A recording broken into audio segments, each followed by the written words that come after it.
Hi friends, வணக்கம். டிவிகேயோட சின்னம் whistle தான் அப்படின்னு அறிவிச்ச கொஞ்ச நேரத்திலேயே கோடிக்கணக்கான மக்கள் அதை ரீச் ஆகுறத இந்த விர்ச்சுவல் வாரியர்ஸ் பொறுப்பெடுத்துக்கிட்டாங்க. ஒரு சின்ன ரிக்வஸ்ட் இந்த இடத்துல நான் பதிவு பண்ணிக்கிறேன். ஓட்டு போடுற அந்த மிஷின்ல விசில் சின்னம் ரொம்பவே சின்னதா தெரியும். வேற எந்த சின்னம் கூடயும் கன்ஃபியூஸ் ஆகாம இருக்கணும் அப்படின்னா மக்கள் தேர்தல் ஆணையத்துல இருந்து எந்த மாதிரி கொடுத்திருக்காங்களோ அதே பாணியில அந்த விசில் சின்னத்தை பார்த்து பழகணும்.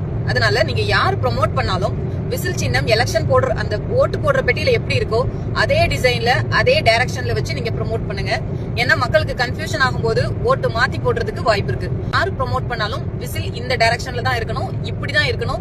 இந்த சின்னத்தை மக்கள் மனசுல ரெஜிஸ்டர் பண்ணுங்க. நீங்க டிசைன் பண்ணும்போது நம்ம டிவிகே கலர் அதுல குடுக்கறதுனாலயோ இல்ல விசில மாத்தி வரையறதுனாலயோ கன்ஃபியூஷன் ஏற்படலாம். அது மட்டும் இல்லாம ஒற்றை ரோலர்லாம் சின்னம் இருக்குது. இந்த மாதிரி சின்னங்கள் வேற ஏதாவது அடுத்தடுத்து வருதுன்னா மக்கள் மாத்தி குத்திடக்கூடாது. அதனால சின்னத்தை கரெக்டா ரெஜிஸ்டர் பண்ணுங்க, கரெக்டா ப்ரமோட் பண்ணுங்க. நான் இந்த வீடியோல டேக் பண்ணி